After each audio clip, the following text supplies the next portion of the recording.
రక్షణ టీవీ పరిచర్యలు నూతన సృష్టిగా ఉండటానికి మిమ్మల్ని ఆహ్వానిస్తున్నాయి.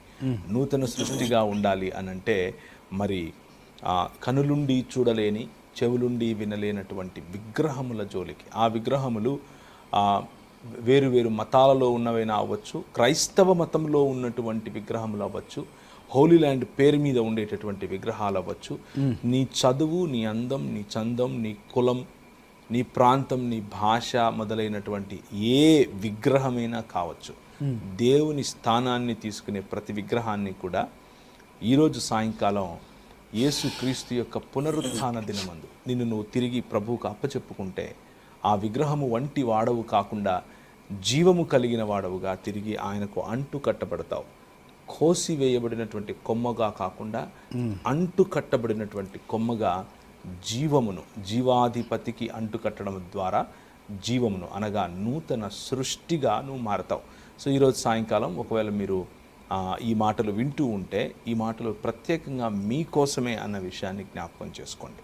So if you can commit your cells back to God, దేవునితో తిరిగి మమేకం అవడానికి, ఆయన కుటుంబంలో భాగంగా అవడానికి నీ నిర్ణయం ఈరోజు సాయంకాలం తీసుకుంటే అది నీ జీవితాన్ని నూతనముగా, నూతన సృష్టిగా మారుస్తుంది.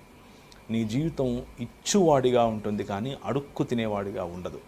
You will be a head not a tail. నువ్వు పరిపాలకుడుగా ఉంటావు కానీ పాలిత జనముగా ఉండవు.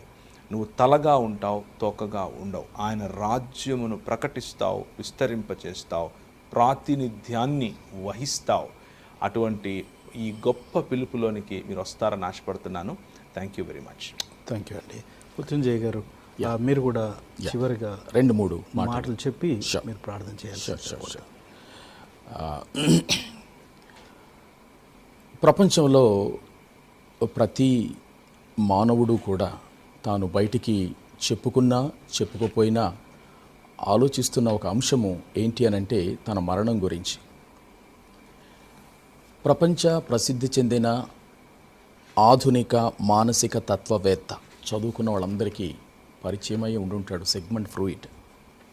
సిగ్మండ్ ఫ్రాయిడ్ ఆయన ఏమన్నాడంటే, ఇంకేముంది, అంతా అయిపోయింది, మరణమే ఇక అంతటికీ ముగింపు, మరణానికి ఆవల ఏమీ లేదు, అది ఇంతవరకు తెలియబడలేదు, ఇక ముందు ఎప్పటికైనా తెలిసే అవకాశమూ లేదు, మరణంతోనే అంతా ముగిసిపోయింది అని సిగ్మండ్ ఫ్రాయిడ్, ఆధునిక మనస్తత్వ శాస్త్రవేత్తల పితామహుడు, నిర్వేద